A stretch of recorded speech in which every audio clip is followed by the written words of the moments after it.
সেগুলোর মৃদু আলো পুরো বাড়িটাকে এক রোমান্টিক পরিবেশে ভরিয়ে তুলেছে। আমার মায়ের গা থেকে ভেসে আসা মৃদু সুগন্ধি আমার মনে প্রশান্তি এনে দেয়, কিন্তু সাথে সাথে এক অজানা অস্থিরতা বাড়িয়ে তোলে। মা একজন সুন্দরী এবং রহস্যময়ী নারী। তার লম্বা চুল, হাসি আর চোখের গভীরতা যেন সবকিছু পড়ে দেয়। তিনি আমাদের জন্য সব করেন, কিন্তু তার রাতের কাজ নিয়ে আমার মনে অনেক প্রশ্ন। মা প্রতিদিন রাত 10টার পর বাড়ি থেকে বের হন এবং ভোরের দিকে বাড়ি ফিরে আসেন। ছোটবেলা থেকে আমি দেখে আসছি, কিন্তু বড় হওয়ার পর সেই দৃশ্যগুলোকে আর স্বাভাবিক মনে হয় না। একদিন মায়াকে আমি থামিয়ে বললাম, মা, তুমি এত রাতে কোথায় যাও? তোমার কোনো বিপদ হবে না তো? মা একটু হেসে আমার গালে হাত বুলিয়ে বললেন, তোর চিন্তার কোনো কারণ নেই আরিয়ান, আমি ভালো আছি। তার মুখে সেই স্নিগ্ধ হাসি, কিন্তু তার চোখের মধ্যে এক অদ্ভুত জটিলতা ছিল যা আমি ধরতে পারছিলাম না। আমার বন্ধুদের কথা মনে পড়ে গেল। তারা প্রায়ই বলতো, তোর মা কেন এত রাতে বেরোয়? কিছু কি লুকাচ্ছে? তাদের কথাগুলো আমার মনের মধ্যে এক একটা সন্দেহ বুনতে শুরু করে।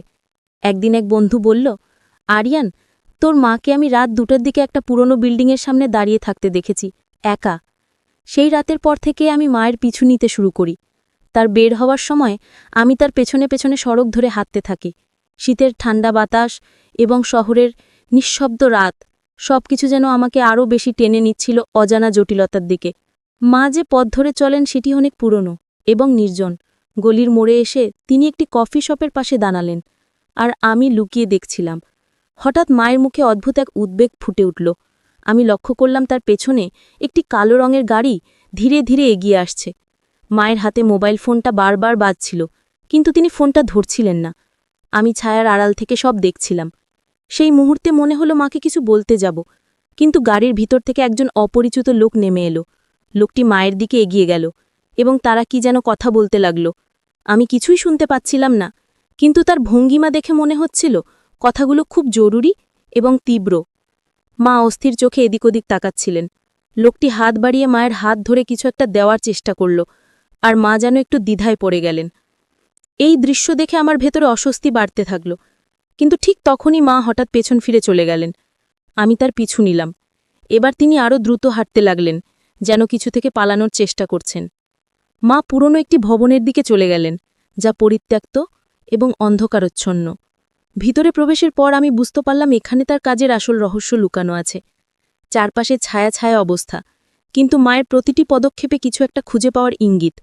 তিনি কিছু একটা খুঁজছিলেন। আমি দূরে দাঁড়িয়েছিলাম, ভয় আর সন্দেহে মনটা কাঁপছিল। মা একসময় একটি টেবিলের উপর রাখা একটা ছোট ব্যাগ থেকে কিছু কাগজপত্র বের করলেন। সেই সময় আমার চোখে পড়ল একটা লোক আড়াল থেকে বেরিয়ে মায়ের দিকে এগিয়ে আসছে। লোকটি ধীরে ধীরে সামনে আসতে লাগল, আর মা যেন সেটা আগেই বুঝতে পারলেন। তার হাতটা ধরা, কিন্তু মায়ের মুখে এমন এক অদ্ভুত শান্তি যা আমার মধ্যে ভয়ের সৃষ্টি করল। তুমি এখানে কেন? লোকটির কণ্ঠস্বর নিচু এবং তার চোখে স্পষ্ট রাগ। মা শান্তভাবে বললেন, আমি এখানে কোনো কারণেই আসিনি। আমি শুধু যা খুঁজছি তা পেয়ে চলে যাব। লোকটি হেসে উঠল, তুমি জানো না তুমি কত বড় বিপদে পড়তে যাচ্ছ। এবার আমার মনে হলো কিছু একটা ঠিক হচ্ছে না। আমি সামনে এসে মাকে বাঁচানোর চেষ্টা করব, এমন সময় মা লোকটির সামনে এক ধাপ এগিয়ে গেলেন। তার হাতে ছিল ছোট একটা প্যাকেট, এবং সেই লোকটির হাতে সেটা দিয়ে বললেন, এটাই শেষ, এরপর আমি আর আসব না। আগে।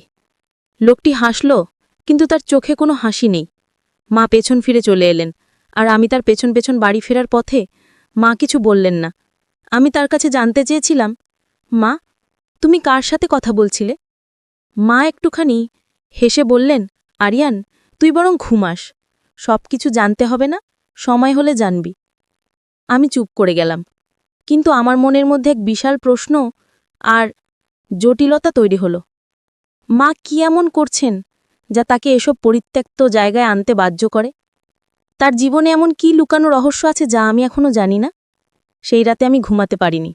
মায়ের রুমের দিকে তাকিয়েছিলাম, কিন্তু তিনি ঘুমাচ্ছিলেন না। তার চোখের গভীরে যেন এক অজানা অন্ধকার ছিল, আর সেই অন্ধকার আমাকে টেনে নিচ্ছিল আরও গভীরে। রাতের পরের দিন সকালে আমি ঘুম থেকে উঠেই মায়ের সাথে কথা বলার সিদ্ধান্ত নিলাম। তিনি আমার জন্য চা বানাচ্ছিলেন, আর আমি ভাবছিলাম কিভাবে প্রশ্নটা তুলব। মায়ের দিকে তাকিয়ে বললাম, মা, কাল রাতে যাকে দেখলাম সে কে? মা একটু মুহূর্ত থেমে গেলেন, তারপর মৃদু হাসি দিয়ে বললেন, তুই কি আমাকে ফলো করেছিলি? আমি একটু লজ্জা পেয়ে মাথা নিচু করে বললাম, হ্যাঁ মা, আমি জানি এটা করা ঠিক হয়নি, কিন্তু তোমার কাজের সময় এত রাতে বের হওয়া, আমি চিন্তিত হয়ে পড়েছিলাম। মা চায়ের কাপটা আমার হাতে দিয়ে বললেন, আরিয়ান, তুই জানিস আমাদের সংসারের সমস্ত দায়িত্ব আমার উপর। আমি যে কাজটা করি সেটা আমাদের জীবনের জন্য খুবই গুরুত্বপূর্ণ, কিন্তু সবকিছু জানার সময় এখনো হয়নি। তুই আমার উপর বিশ্বাস রাখতে পারিস। তার কথা শুনে আমি আরও বেশি বিধ্বস্ত হয়ে পড়লাম।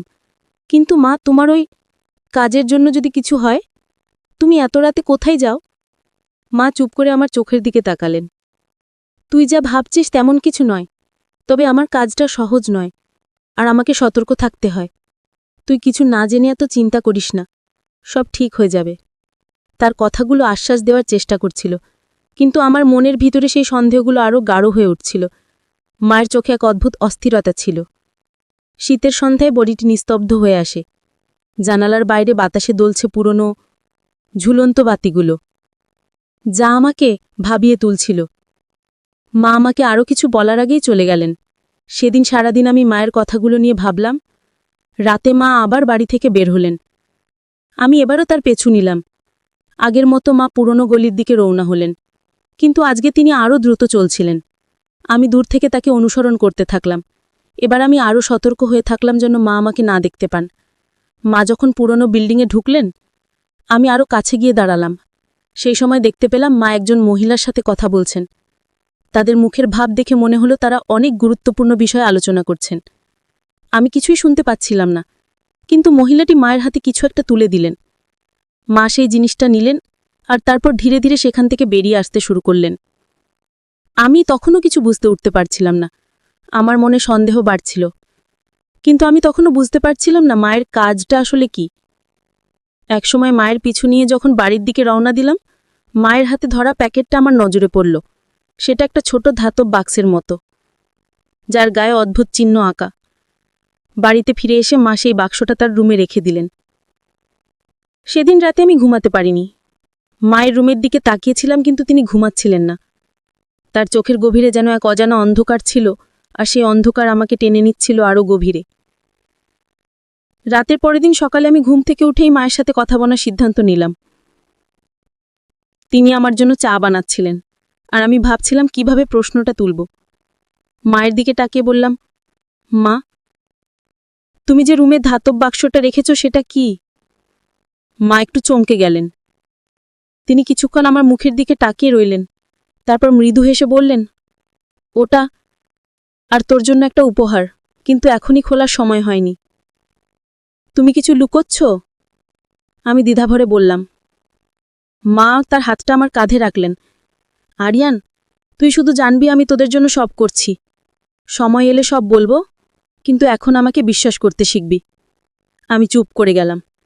তার চোখে ছিল এক ধরনের স্নেহ, কিন্তু তার ভেতরে লুকানো ছিল গভীর কিছু, যা আমার জানা উচিত ছিল। সেই রাতে আমি আবারও তার পিছু নিলাম। এবার আমি পুরোপুরি প্রস্তুত ছিলাম মায়ের আসল রহস্য জানার জন্য।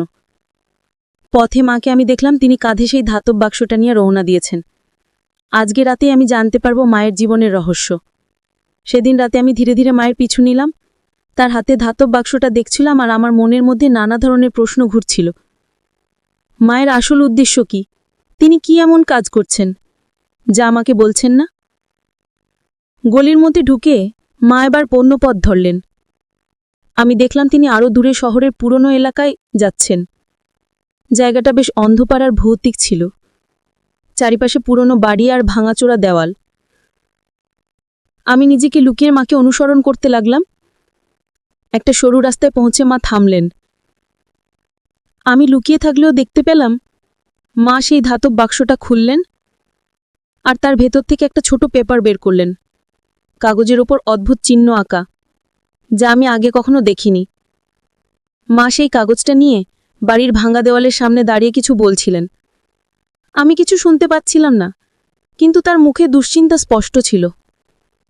হঠাৎ করেই দেওয়ালের ফাটল থেকে এক ধরনের আলোর ঝলকানি বেরোতে শুরু করল। আমি হতবাক হয়ে তাকিয়ে রইলাম। সেই দেওয়ালের ভিতর থেকে যেন এক ধরনের পথ বেরিয়ে আসছিল। মা আলোর সামনে দাঁড়িয়ে তার হাতে ধরা কাগজটা উপরে তুলে ধরলেন। কাগজটা ঝলমল করতে লাগলো, আর আমি দেখতে পেলাম তার গায়ের অদ্ভুত চিহ্নগুলো জ্বলে উঠছে। মা আস্তে আস্তে সেই পথে ঢুকে গেলেন। আমার মনে তখন হাজারো প্রশ্ন ঘুরছিল। আমি এতদিন জানতাম মা শুধু আমাদের সংসারের খরচ চালানোর জন্য কঠোর পরিশ্রম করেন, কিন্তু এইসব রহস্যময় চিহ্ন আর আলোর পথ, এগুলো কিসের ইঙ্গিত দিচ্ছে? আমি ভয়ে ভয়ে সেই আলোর পথের দিকে পা বাড়ালাম। মাকে না দেখে এখন আর অপেক্ষা করতে পারছিলাম না। দেওয়ালের পথ ধরে একটু এগোতেই একটা গুহার মতো জায়গা চোখে পড়ল। ভেতরে আলো কম ছিল, কিন্তু কেমন একটা উষ্ণতা অনুভব করলাম। হঠাৎ আমি মাকে দেখলাম, তিনি এক অদ্ভুত প্রতিমার সামনে দাঁড়িয়ে আছেন। মূর্তিটা ছিল মানুষের মতো, কিন্তু তার হাতে ছিল একটা তলোয়ার। মায়ের চোখে অদ্ভুত দৃঢ়তা ছিল। তিনি মনে হচ্ছে প্রতিমার সাথে কথা বলছেন। আমি আরও কাছে এগিয়ে গেলাম। মায়ের মুখ থেকে কিছু